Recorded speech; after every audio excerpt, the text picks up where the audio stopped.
বন্ধুগণ, আমরা ইতিবাচক প্রত্যাশা করছিলাম, বিএনপির ব্যাপারে আমি পার্সোনালি আশা করছিলাম ভুল হয় তারা ভালো আচরণ করবে, কিন্তু লম্বা সময় জুড়ে দেখেছি তারা 2.5 শতাধিক মানুষকে, নিজেদের দলের মানুষকে তারা খুন করেছে। খুন তো করেছে, তারা এটাকে এন্টারটেইনমেন্ট পর্যায়ে নিয়ে গিয়েছে মোটামুটি। আমরা ভাবছিলাম জনাব তারেক রহমান যখন বাংলাদেশে এসে আই হ্যাভ এ প্ল্যান ঘোষণা দিলেন, সম্ভবত তার কাছে আলাদিনের চারাক আছে যেটা দিয়ে বিএনপিকে মোটামুটি চেঞ্জ করে ফেলবেন, এরকমটা আশা করছিলাম। কিন্তু আমরা দেখেছি তিনি আসার পরে মোটা তাকে কয়েকটি জিনিস যুক্ত হয়েছে। নাম্বার 1, কেউ যদি হত্যাকাণ্ড করে, চাঁদাবাজি করে, সেটি মিডিয়ায় আসতে পারে না। আর সংবাদপত্রে আসলে সেই সাংবাদিককে চাকরিচ্যুত করা হয়। তারা প্রত্যেকটা মিডিয়াকে হুমকি ধামকি দিয়ে পকেটে নিয়ে ফেলেছে মোটামুটি। আপনারা ঢাকা বিশ্ববিদ্যালয়ে চাঁদাবাজি ঘটনায় দেখেছেন, চাঁদাবাজি করার সময় হুমকি দেয়, আমরা তো সামনে ক্ষমতা আসবো, টাকা আমার না দিয়ে কারে দিবা, সেই হুমকি তারা দেয়। সারা দেশে সেম হুমকি দিয়ে দিয়ে প্রত্যেকটা সংবাদপত্রকে তারা কন্ট্রোল করতে চায়। আপনারা দেখেছেন যুব দলের নেতা কর্মীরা যখন ঢাকায় পাথর মেরে একজনকে হত্যা করলো, সেই সংবাদ যখন যুগান্তরে আসলো, যুগান্তরে সেই সাংবাদিককে চাকরিচ্যুত করা হয়েছে কয়েকদিন পরে। এইভাবে করে প্রত্যেকটা পত্রিকাকে তারা হাতের মুঠোয় নিয়ে আসলো যাতে করে আমরা আর জানতে না পারি। কিন্তু এই যুগে, জেনজির যুগে এইসব ধাপ্পাবাজি আর চলবে না। আপনি শেরপুরে খুন করবেন, মুহূর্তের মধ্যে খবর ঢাকায় চলে আসবে, সংবাদপত্র ছাপাক বা না ছাপাক আমাদের সামনে সেই সংবাদ চলে আসবে, গণপ্রতিরোধ হবে, বারবার 5 আগস্ট ফিরে আসবে। এমন করে আপনারা দেখেছেন, সম্মানিত বিক্ষুব্ধ জনগণ, আপনারা দেখেছেন এই যে হত্যাকাণ্ড, এই হত্যাকাণ্ড ধারাবাহিকতা এখানেই থামে নাই। আমরা দেখেছিলাম সেই 14 জুলাই এই ঢাকা বিশ্ববিদ্যালয় এলাকায়, 14-15 জুলাই ঢাকা বিশ্ববিদ্যালয়ে ছাত্রলীগের সন্ত্রাসীরা ছাত্রীদের উপর হামলা করেছিল।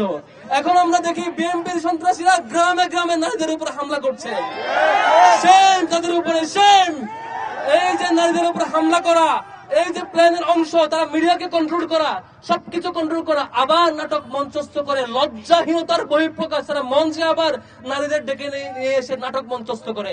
এই নাটক নির্লজ্জতার বহিঃপ্রকাশ, এই নাটক তাদের সেই অক্ষমতার বহিঃপ্রকাশ। সম্মানিত বন্ধুগণ, বাংলাদেশ আমরা 5 আগস্টের মধ্য দিয়ে একটা বিশাল প্রশিক্ষণের মধ্য দিয়ে গিয়েছি।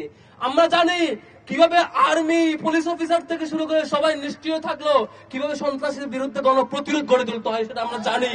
আজকে আমরা শেরপুরে দেখেছি সেই রেজাউল যেমন নিহত হয়েছে, খুন হয়েছে, পাশাপাশি সেনা অফিসাররাও আহত হয়েছে। খুবই দুর্ভাগ্যের ব্যাপার, যেখানে ইসি এবং ইন্টারিম গভর্নমেন্ট বারবার বলে কিছু হলে আমাদের ফাইনাল যে প্রোটেক্ট করবে তারা হচ্ছে আর্মি অফিসার। আজকে দেখলাম বিএনপির হাতে আর্মি অফিসাররা আহত হয়েছে, সেনা প্রধানের পক্ষ থেকে এখন পর্যন্ত কোনো ফিডব্যাক আসে নাই।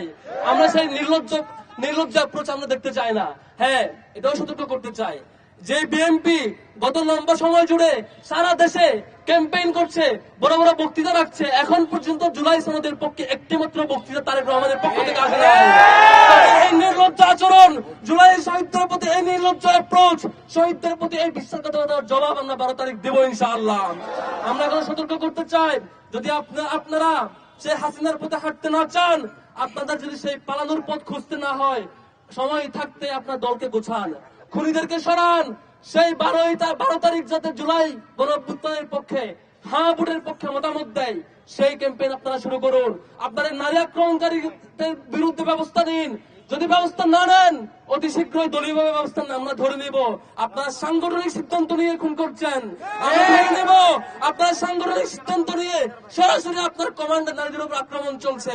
সুতরাং আমরা এই ডাকসু নয়, শুধু ডাকসু থেকে শুরু করে সারা বাংলাদেশের সকল শিক্ষার্থী আগামী 12 তারিখ আপনার এই খুন, আপনার এই নারীদের উপর আক্রমণ, আপনার এই মিডিয়া কন্ট্রোল করা, প্রশাসন কন্ট্রোল করা, ফেসিবাদ হয়ে যাওয়ার সক্রিয় প্রচেষ্টা, আমরা সকল পথ রুদ্ধ করে লাল কার্ড দেখাবো ইনশাআল্লাহ।